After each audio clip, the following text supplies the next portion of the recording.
I'm so glad you could make it. Sit down, sit down. Oh, yeah. Oh, the band is gonna be awesome tonight. I dig it.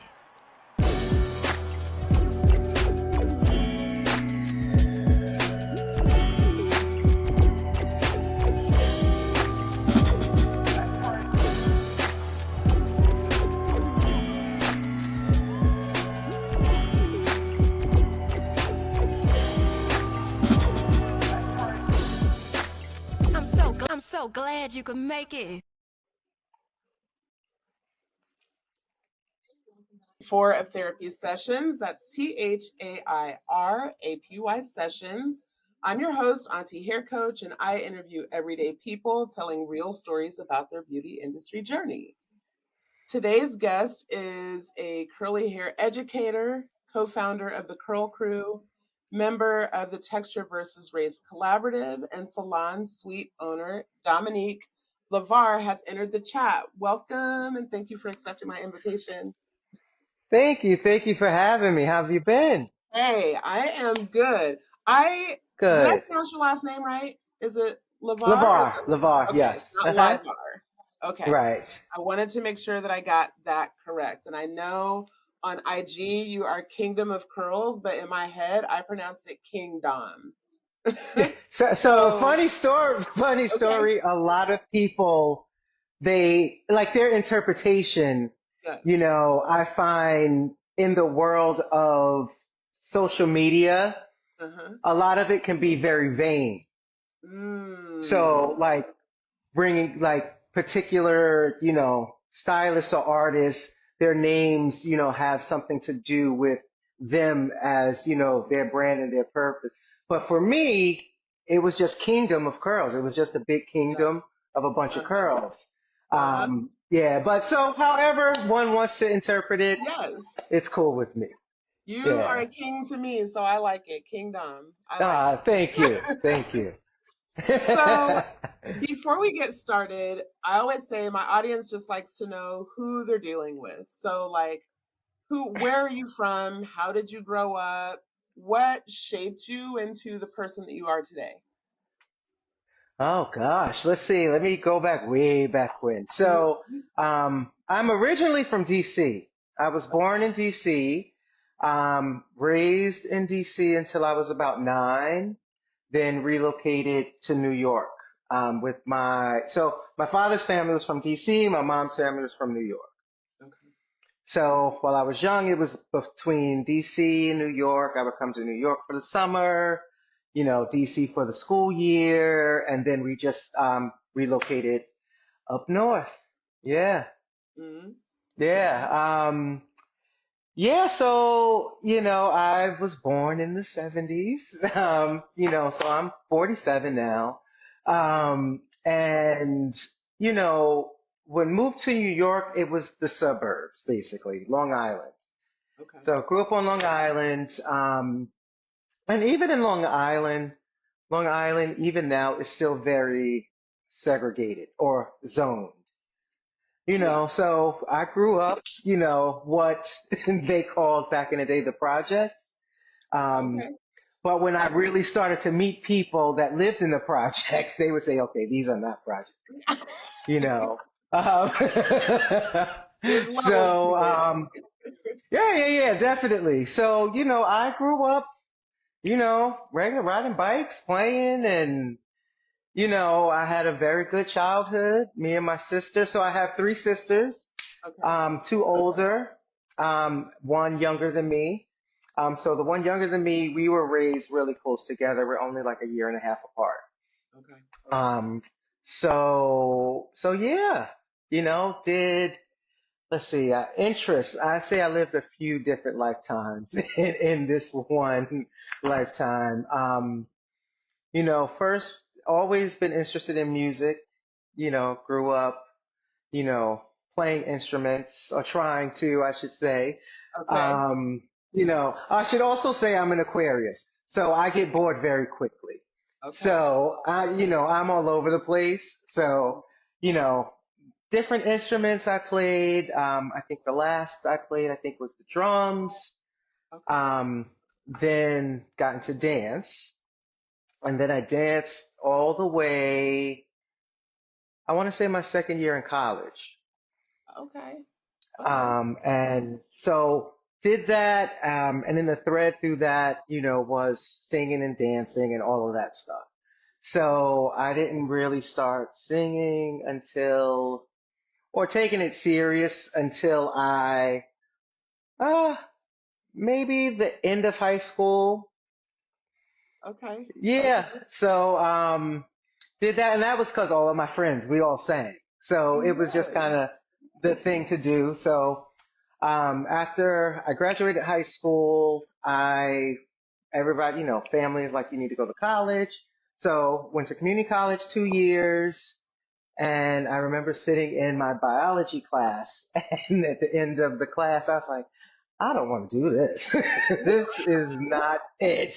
Okay. So I remember leaving school and driving home, and I just stopped at the beauty school and signed up on my way home and went home and told them, yeah, I need $7,500 because I just signed up for beauty school.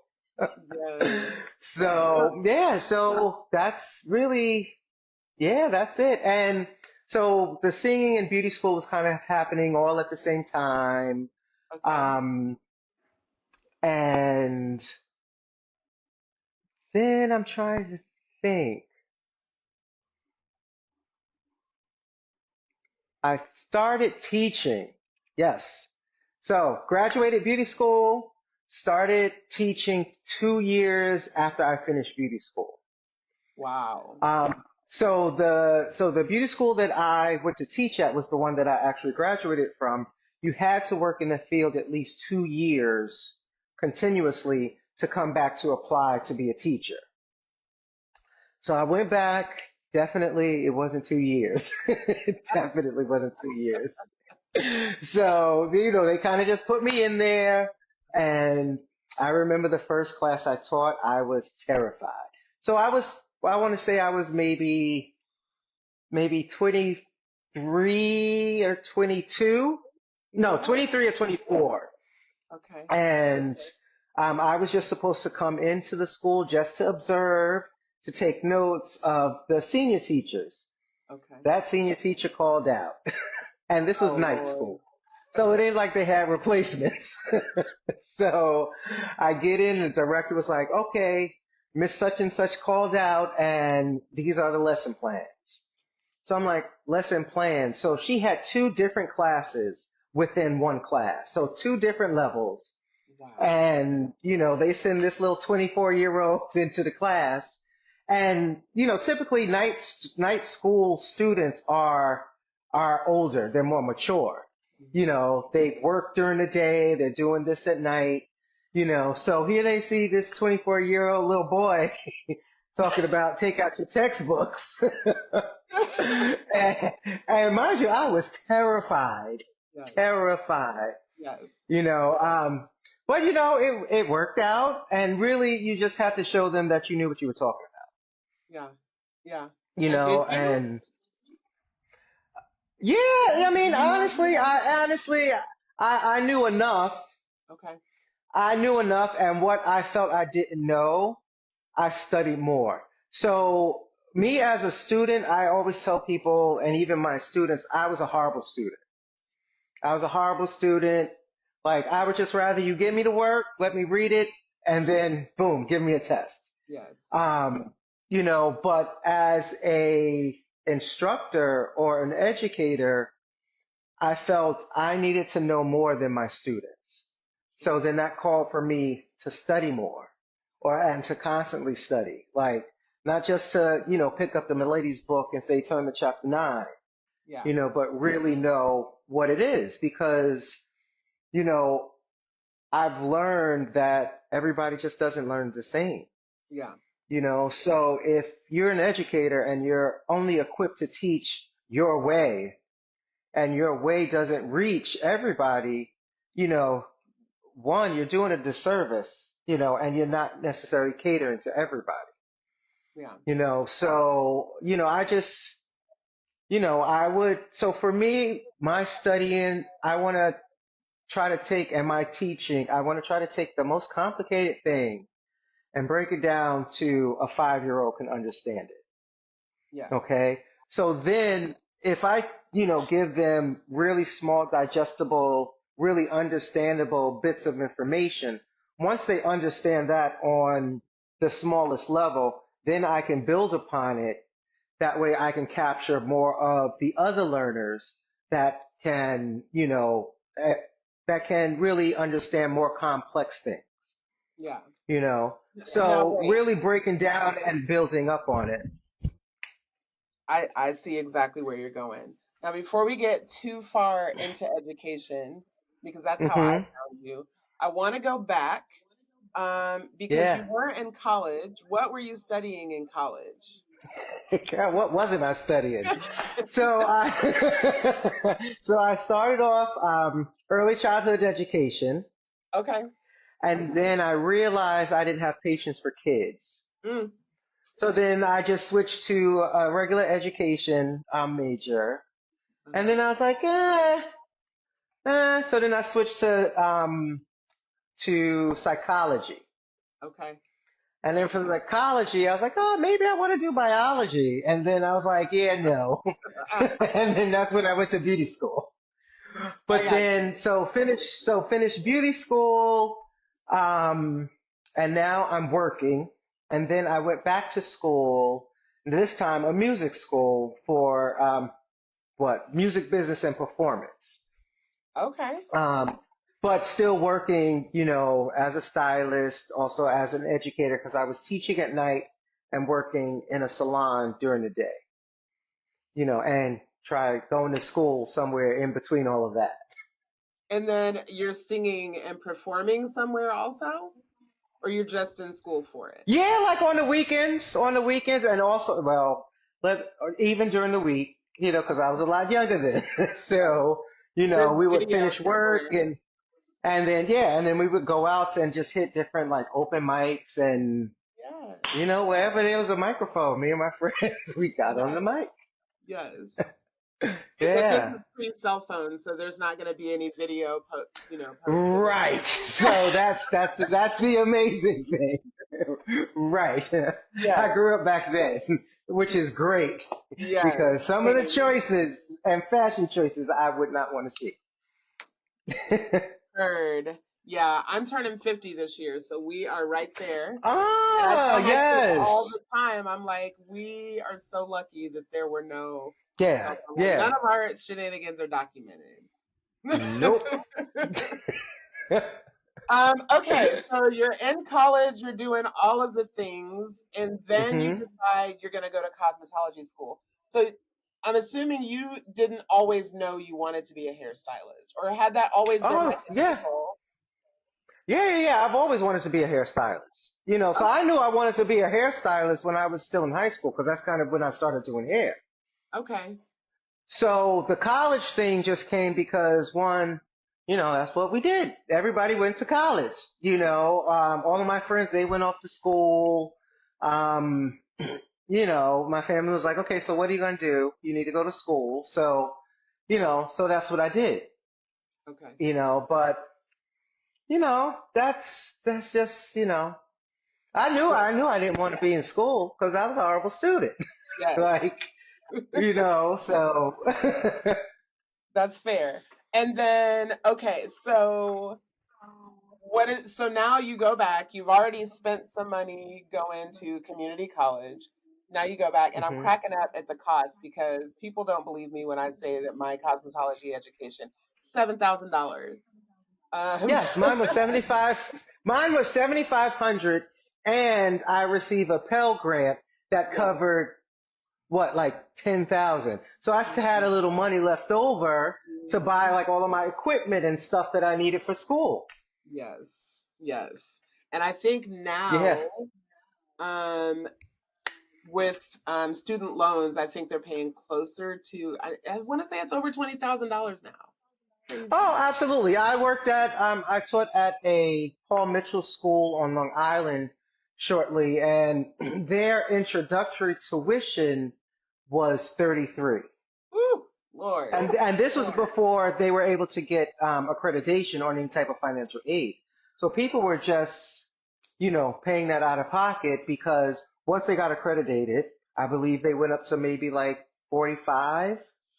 There's some schools now that are charging, $30,000, and they're only teaching them how to do a pin curl.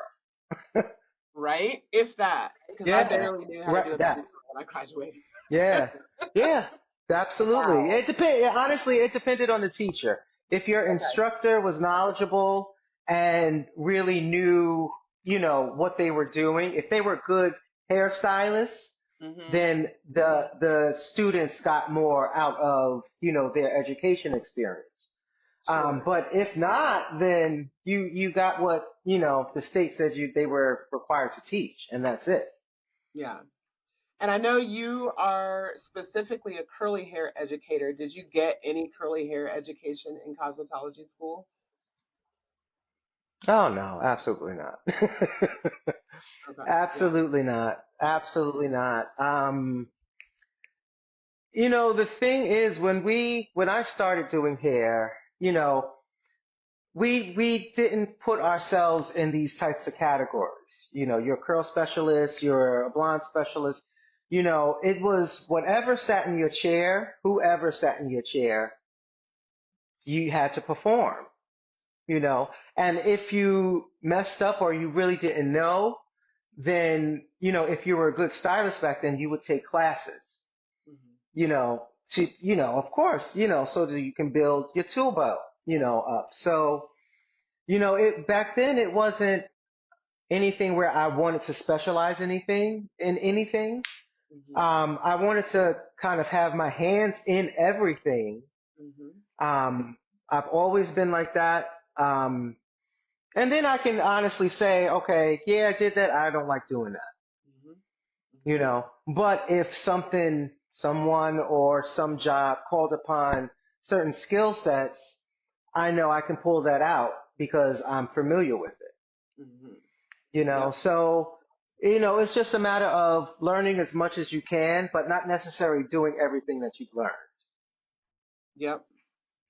And that is, Yeah. I mean, the true definition of cosmetology, right? It's the study of Yeah. all things beauty. So, Everything. yeah. Facials, nails. I think I even had a stint where I was doing my friend's acrylics. I see. Like so, and also as an educator, you are required to teach those things. Hmm. So, with hair, I'm able to give more than just the basics, so my students, they expected that. So when it came to nails or facials, I couldn't just give them a basic. So I had to study up on that so I can give them more than what, the state was requiring. Yeah. Yeah. Okay, so you get out of beauty school, you do a stint as an instructor. Um, when you're instructing in beauty schools, I know like Paul Mitchell has like their Paul Mitchell culture. I don't know, is that a Mhm. thing across all schools though? Does each school kind of have their individual culture? Yes, depending on the branding of the school. So Okay. I've worked at, your regular mom and pop beauty schools. Okay. Those schools are predominantly structured basically by the state Mm. because they get accredited and they get funding from the state. Okay. So like Empire, those types of schools.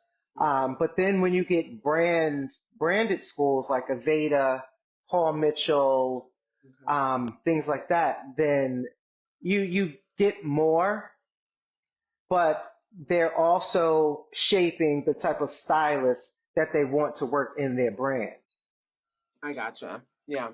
So, so it's funny when I go to different hair shows, especially back in the day, you could tell a Redken stylist. You can tell an Aveda stylist by looking at them and their branding and how they put themselves together, and that's all a part of their culture. Hmm. Yeah. So, I mean, it's just, it is what it is. It's just a part of it. So you have to figure out what type of stylist you are and Hmm. where you where you fit in. And if you don't fit in, finding somewhere that you fit in, or if not, making your own path. Yes.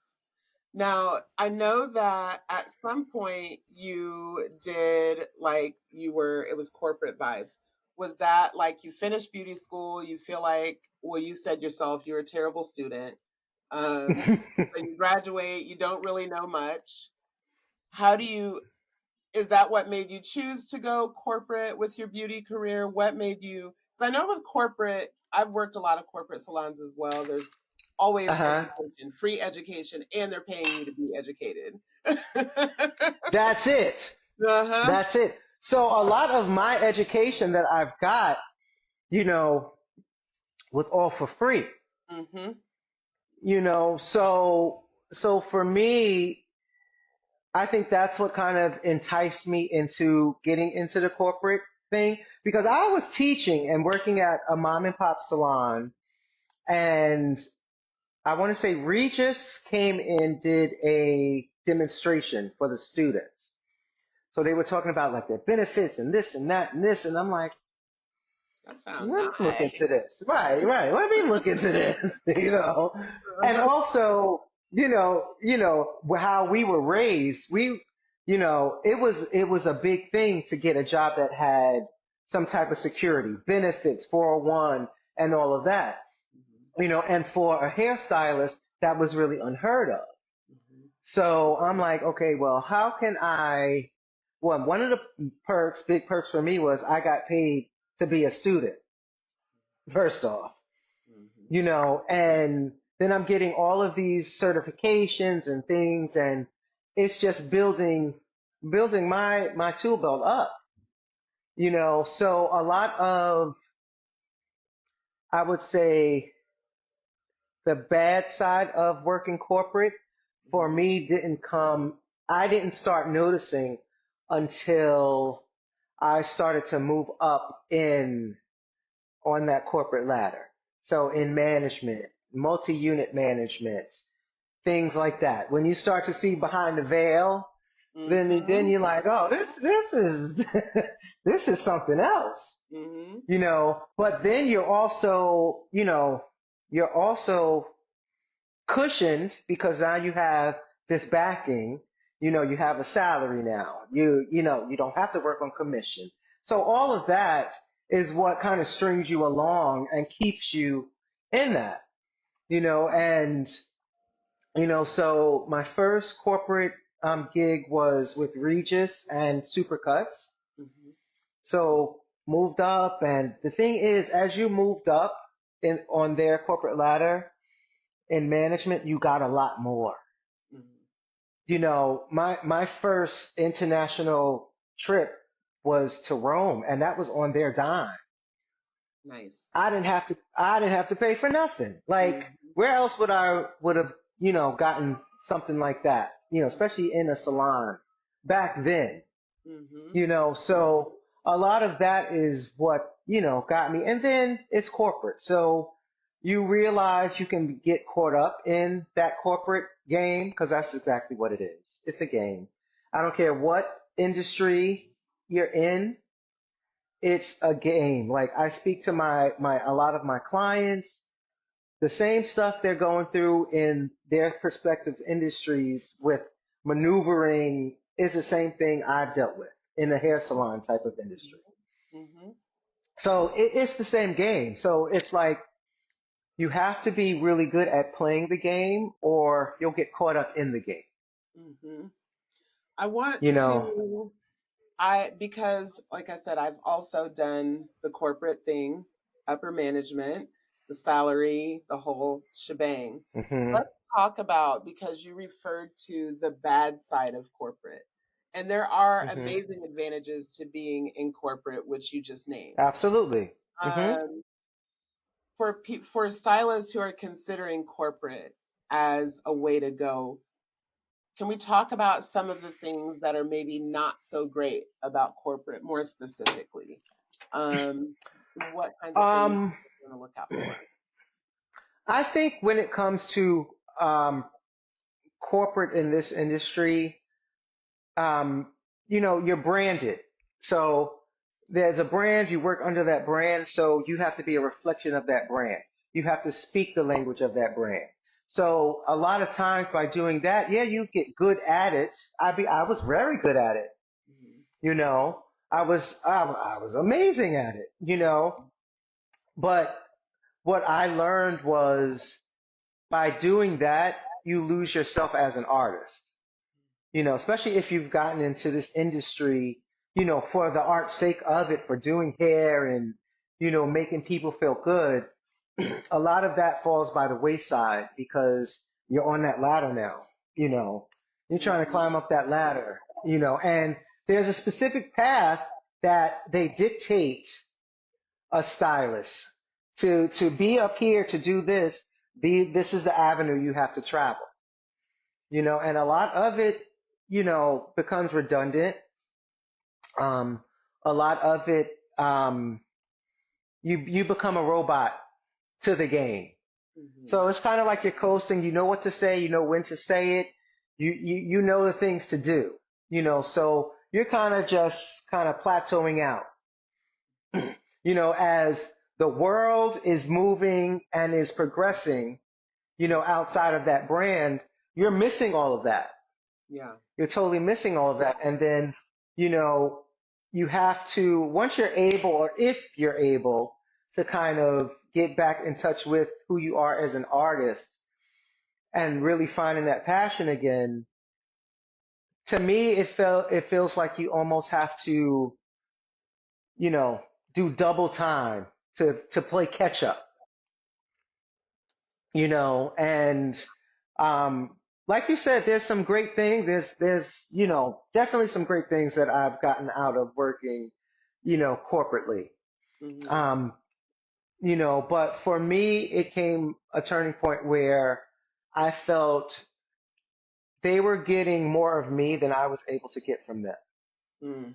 Yes. You know, so Yes. it's like, okay, well, what can I get from you guys that I can't get from myself now? Yeah. You Yeah. know, so yeah, that's basically what it was. You know, and then also, you know, not saying all corporations are like this, but the stylist is always, I find in my experience, underpaid. The ones that are on the front line is underpaid, and you know, God forbid something happens to that brand, the stylists for that brand are the ones that suffer first. Mhm. You know, and it's harder for them to bounce back. Mhm. You know, corporation can just say, okay, we messed up. Okay, here's the next thing. Mhm. Boom. You know, but a stylist, we got to dig ourselves back up, you know, Yeah. because there's relationships that were broken because, you know, for us to be successful behind the chair, it's all about relationship building, Mhm. you know, so, you know, you got to be really mindful Mhm. and alert, Yeah. you know, and, you know, be trusting, but be aware. Yeah. Yeah. Trust I'm your gut. sure. I'm Yeah. curious, because in the corporate world, I know one of the things they make you sign a non-compete agreement, which is kind of counterproductive when you're in the Correct. relationship building industry. But I know that I actually spoke on my page earlier this year because they are trying to ban non-compete agreements. I And think they have they have. federally. I saw that it Yeah. officially doesn't affect in September. So that Yeah. will be null and void. So I wonder how that affects corporate salons once you can no longer ban people from connecting outside of what do you see Well, as the the thing, future for corporate salons? Do you think they'll be well, the around? thing is, I think if corporate salons put their energy into really cultivating their stylists and having happy, successful stylists, the stylists won't want to leave. Hmm. You know, so I think they would have to, because honestly, a lot of these non-competes is really just to scare them into staying. Hmm. So with all of that, it's like, okay, now that's not there. What are we going to do now? Mm-hmm. Well, you need to treat your employees better. You need to make them feel valued. If a person is feeling valued, they won't want to leave. Absolutely. Yeah, you And direct that's everyone. what it is. And pay these people. Pay them. They have Really, an pay them. education. Right. Absolutely. Pay them as well as giving them all of the corporate perks. Absolutely. Yeah. Have you ever worked in a toxic salon environment?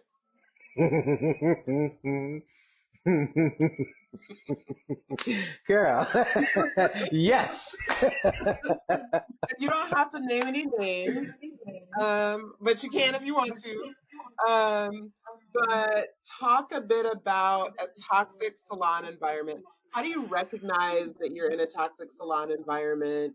How do you extract yourself from a toxic salon environment? Mm.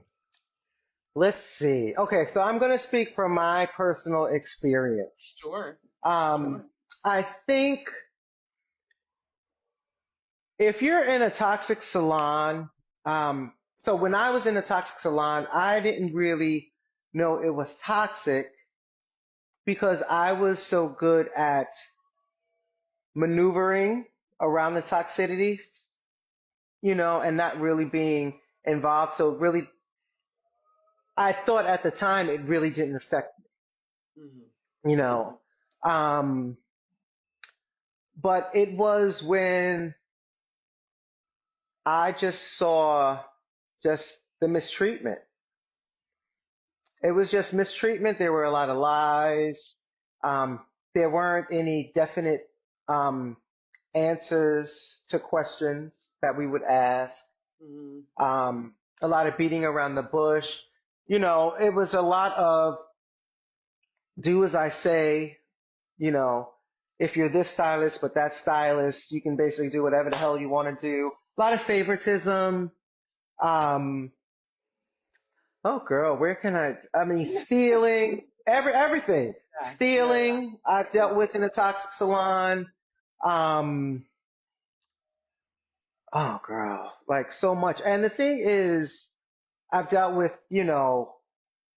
womenizing in a salon, um, ageism, discrimination, racism.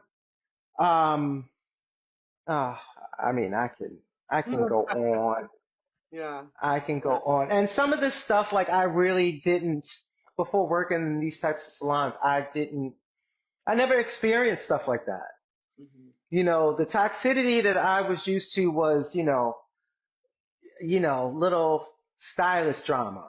Hmm. Oh, you took my client and you took my comb but, Hmm. this stuff it's on a different level, Hmm. so, you know, I mean, it was, stylists, clearly doing bad, but still being rewarded because they brought in a clientele. You know, stylists that had a false sense of ego and they didn't have um, the knowledge or the talent to back that up. So it's like you create these spoiled brats, a salon full of spoiled brats, and they don't know anything about the real world or what a real salon or real hairstyling is about. Yeah. Because they get stuck in just that small world that they're living in. Yes. So you got everybody kissing your ass, and you don't really have anyone to really put you in check. Yeah. Or to tell you, okay, this haircut is crooked, you could do this and, try to fix it. There was nothing to hold people accountable, I got you. especially if you were making money, especially Hmm. if you were making money, Yeah. so, um, it's really tricky, because a lot of times if you're in a salon, you will just grow to feel that this is normal. So you have to, even though if someone is in a salon like that, it's good to step out Go to hair shows. Go, make a community, so you can see what else is out there. So you don't feel that this is the it and be all, especially being new in the industry. Being new in the industry, just out of beauty school, you're most of the time they're not set up, where they have an excitement to get out there, and learn and do all of this, so whatever salon these new stylists get into, that's the job of the owner and the managers. Mhm. That's the only way they're going to be able to keep those stylists. Yeah. Because the point is, you're giving to these new stylists when they come out. You're usually paying them a salary. You're giving them education. You're doing all of this, which all costs money. It costs the business owner money. So there needs to be a point where those employees now are bringing a return in, so you can see your investment. Yeah. And a lot of times, because of mistreatment, they don't see that, because these stylists now leave, Hmm. because they're mistreated, and, et cetera, et cetera. So it really has to do with treating people right. Yeah. Yeah. And if you're not being treated right, then that's a red flag that it's toxic. Hmm. Hmm. If they don't have any type of compassion, and I know it's a business, believe me, I know it's a business, but there still needs to be some humanity when it comes to um, salon leaders and business leaders. Yep. So now you have left the corporate world. You're still educating, and I'm excited for you to share with us what you're doing with education. But you also recently, right? Has it been a year even since you opened your salon suite? Actually, it'll be a year in coming in October. Okay. All right. So it's been Yeah. almost a year. What made you decide to go with a salon suite versus like renting a chair in a salon? Honestly, I got tired of people. I got tired of people. Yes. And not saying that I'm sick of people. Hmm. I got tired of working in an arena where you had no control over, like, your vibe and who you wanted to be as a stylist, because you have to conform to the operations of that salon, Hmm. you know. And then also I saw I can do it better myself. Hmm. Working in a salon where you see all the potential. I mean, there's so much potential, and you give, advice and things to do because it'll work, and then they just do something just the total opposite, out of ego and things like that, personal situations, and not really thinking about the staff and the business. I had to go. Like, Yeah. I had to go. Not to mention people were racist. They were racist. They, you know, they were racist. And working in textured hair, listen, most of us have some type of color in us. Hmm. So you can't say you're about, you know, all of this and all of, inclusion and texture inclusion and stuff like this when you're really not. Yeah. You That is know, you the thing that do. I keep hearing over and over and over again about these brands that keep preaching inclusivity, but not practicing it. So if you could narrow it down, because I know we need to start winding down. I'm not going to take your whole day, I swear. Don't worry, Carol. I'm off today. I'm chilling. If you could narrow it down to like the top three most important things, what needs to change in the beauty industry to make it a Oof. safer place for all? Honesty, number one. Honesty, honesty, honesty. Um,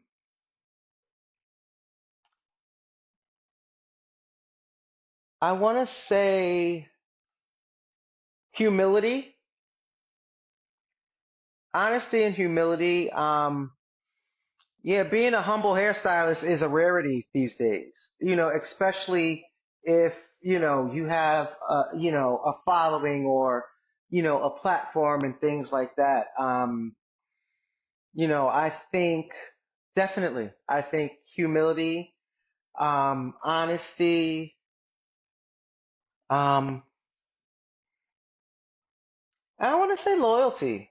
Mm, Yeah, I want to say people aren't loyal these days. They're just looking for the next come up, mm-hmm. and the next come up. And I've learned definitely you hop into the next, you're going to wind up being right back where you started from, Mm-hmm. and, no one's ascension is straight up like a rocket. Mm-hmm. Nobody's, so you looking to hop on that rocket and everyone knows those rocket turbos they're gonna fizzle out. Mm-hmm. And then what's next? So you really need to know what loyalty is, but still be smart about it. You Mm-hmm. know, be loyal to those who are loyal and that care about you as well. Absolutely. We're not just handing out loyalty cards just for the hell of it. Okay. People have to work for loyalty, Yes. but I I think it's agree. definitely, it's not a norm anymore. It's not a norm. Yeah. Yeah, I got you. Um, all right, so I definitely want to talk about the education piece. I took a curly hair cutting class from you that earlier this year in Baltimore at the Texture versus Reese Yeah. Summit, Yeah. and I have been using it, and I feel like my curly haircuts have leveled up like 100 times. Good. So Good. good and so simple. It was so simple. It just really Yes. was about Yeah. shifting the way that I looked at the haircut. Yep. Um, so it was just so helpful for me. So I want you to share what you're doing in terms of education. I know you have some new things coming up. And then Yes. also I want to talk about you as an educator, but share with us what you're doing, what you have coming up. Yeah, so I have started my one-on-one coaching. I started that when I went independent. I've also started doing salon classes as well, teaching the Azuri method, which is what I came up with. For those who don't know, Azuri means beauty in Swahili.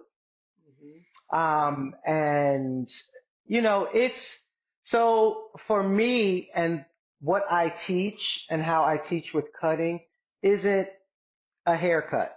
You're not going to be educated in the Azuri cut. Mhm. So, my thing is more of a methodology and how, like you said, to change your thinking about how you see texture. Mhm. Because a lot of what we've been doing when it comes to texture and curls is way too much. We do Mhm. way too much, way too much. Look, I was, thinking back in the day, we didn't have all of this stuff. When my mom and my sister and them, they would do their hair on Saturday nights, it was very basic. Mhm. And they all had their edges. They didn't experience thinning. No type of issues that we're going through now, and, you know, it's really just a matter of taking away all of this high production when it comes to doing hair and getting back to the basics. The basics that they taught us in beauty school wasn't wrong. Mhm. They didn't teach us how to relate it to different textures. Yep. So that's what we have to do. A straight texture is already telling you you can't cut it the same as a texture that has an afro. So it's really seeing the needs of the hair and what is that hair already telling you? Mhm. Okay, if this hair is out here living like this, is already elevated naturally, it's telling you it doesn't need any extra elevation. If hair falls down and they want to see more volume, then that hair is telling you it needs to be elevated so they can see some shape. So it's really just, changing how we look at it and dialing back what we think we need to do to the hair. And then even, just with the styling and the sync work and things, really just literally stripping everything away and seeing what we have from the very basic as a clean head of hair. Okay. With this hair, with nothing on it, nothing in it, in whatever state it's in, I can actually see what it really needs. If it needs a couple of different things. So really just getting back to the basics, simplifying it, because people have so much anxiety and they're scared of curls and textured hair, and because they've probably done techniques that weren't wrong but were wrong for that texture, Yep. and then it just scares them, and then they're fearful of Yeah. it for the rest of their lives. Yeah. And then that's when I'm learning. That's when people are starting to say, oh, I only specialize in this curl. I only specialize in that curl. And they're not saying I specialize in texture. Interesting. I don't know that I've noticed that people are trying to specialize in a specific curl pattern. Yeah. Wow. hmm Wow. I'm seeing it more often. So before it was, I'm a curl specialist. Now it's like subdivisions within that. Wow. What they're more comfortable with, that, they feel they're more confident in, that's what they're going to specialize Yeah. Not in. Yeah. realizing that you weren't confident at that particular curl pattern at one time, and you learned it, That part. mastered it, I and used to run. When I say I used to run from clients when I first started that came in with all of this hair, like I would literally go run in the bathroom and hide, yes. until I couldn't do that and I had to figure it out.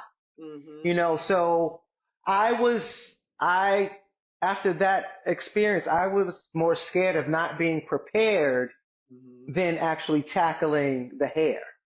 So now I need to be prepared now, because I don't like that feeling. Yep. Yep. And then you're labeled, oh well, he doesn't do that hair. He Yeah. doesn't do that hair. Like no, I didn't want to be that type of stylist. Not saying there's anything wrong with it, but that just wasn't, me. I wanted to learn and have my hands in all the things. Yeah. Yeah. So you're walking into a classroom. What is most important to you as an educator? What do you want people to take out of a class with you? Clarity. Mm. Clarity.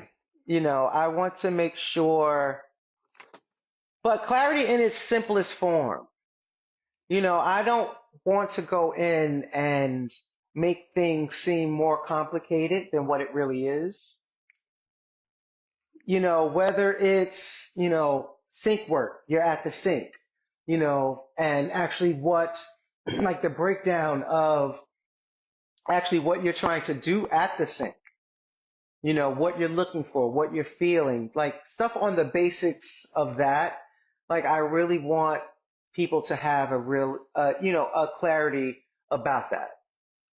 Because a lot of the issues and, the walls that they're hitting when it comes to textured hair, strip all of the superficial away. How did you start the service? How did the client come in? How did you wash them? How did you wet their hair?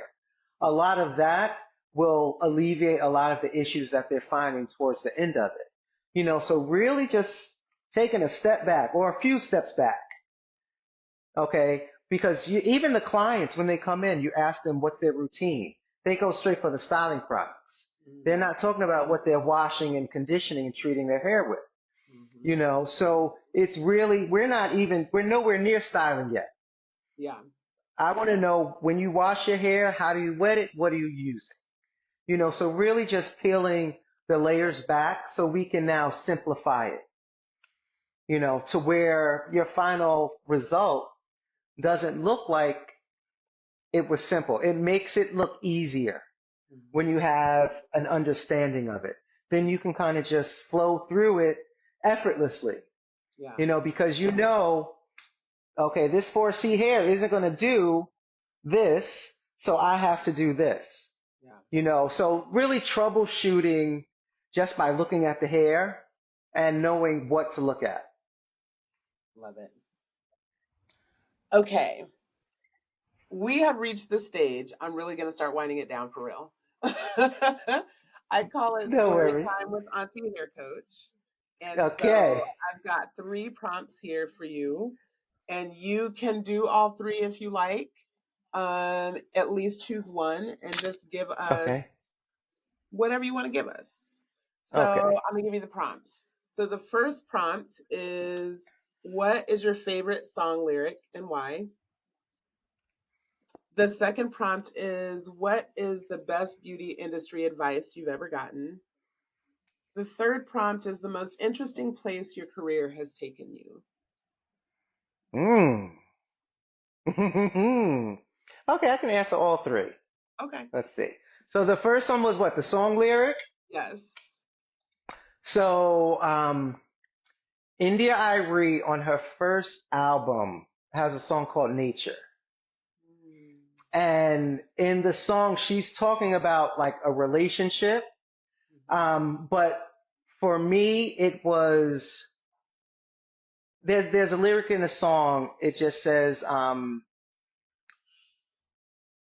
"Where we'll go, maybe I don't know. We should just sit back and let nature run the show." And that song has always stuck with me. Just let it flow, really. Yes. Stop forcing things that don't need to be forced. Um, Not saying don't plan, because you Yeah. should always plan and you should always be ready or plan.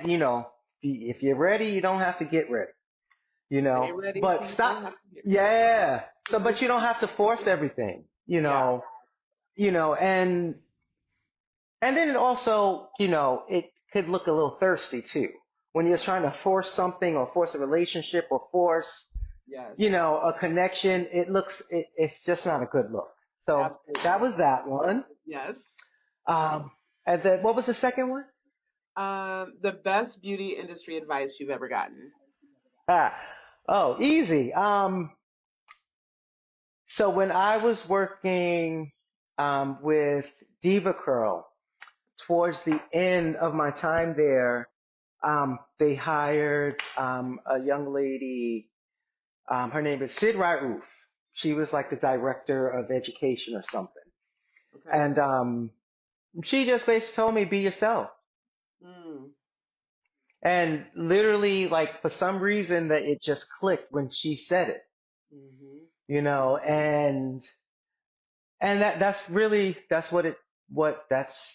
been the best thing anyone could have Yeah. ever said to me. And it's Yeah, so just simple, be but yourself. yeah. Yeah, just be yourself. Stop trying to be what you think other people are looking for, Mm. because you can get caught up in that as well. Because I did it myself. Yep. You know, but that was definitely the most priceless piece of information she ever said to me. Yes. Yeah, definitely. Yes. And then finally, the most interesting place your career has taken you. Okay, so I think it was 2 years ago. Okay. Um, I had to teach a class in Vegas, Okay.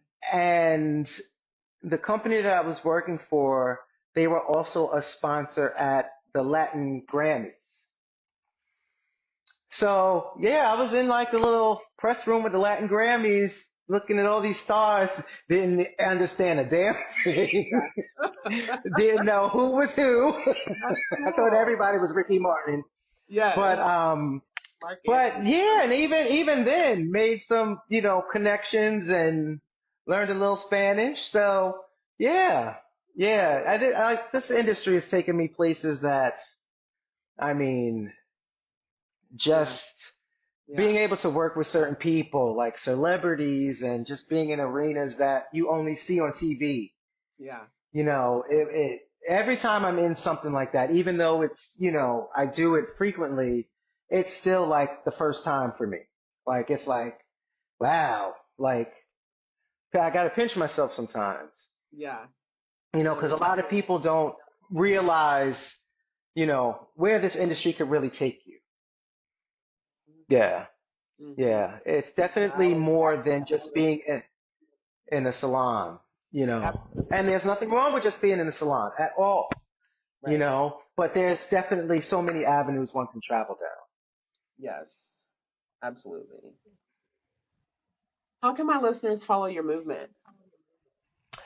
So you can follow me on my Instagram, Kingdom of Curls, _. Also my education page, The Azuri Method. And I'm also on TikTok, at Kingdom of Curls as well. I'm not too active on TikTok. TikTok's for the young ones. Like I can only concentrate on one thing. But definitely, yeah. Awesome. Thank you Yeah. so And then much you can for your time. also check out, sorry, I forgot the Curl Crew. Oh, yeah, So yeah, also yeah. on Instagram, the Curl Crew. Okay, Yeah. got it. I don't know if I follow the Curl Crew, but I'll go look it up. Yeah. Thank you so much for your time. I'm gonna see you next year. I'll be at Texture versus Race taking another class, so I'll see you then. I can't wait. We had such a good time. I can't wait to have it again. So fun. It's a family reunion. Yes. I tell people, anybody who will Absolutely. listen, if you have not been to Texture versus Race, get in there. It is. It's like a big family reunion. I love it. No, that's exactly how I described it. Yep. The vibes Exactly. are impeccable. Yeah. Yep. Yes. All right. Thanks so much for being with me, Dom. I'll see you You're on welcome, the Tasha. Thank you. Bye. Bye bye.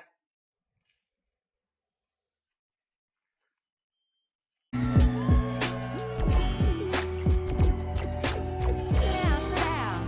Oh, yeah. I'm so glad you could make it.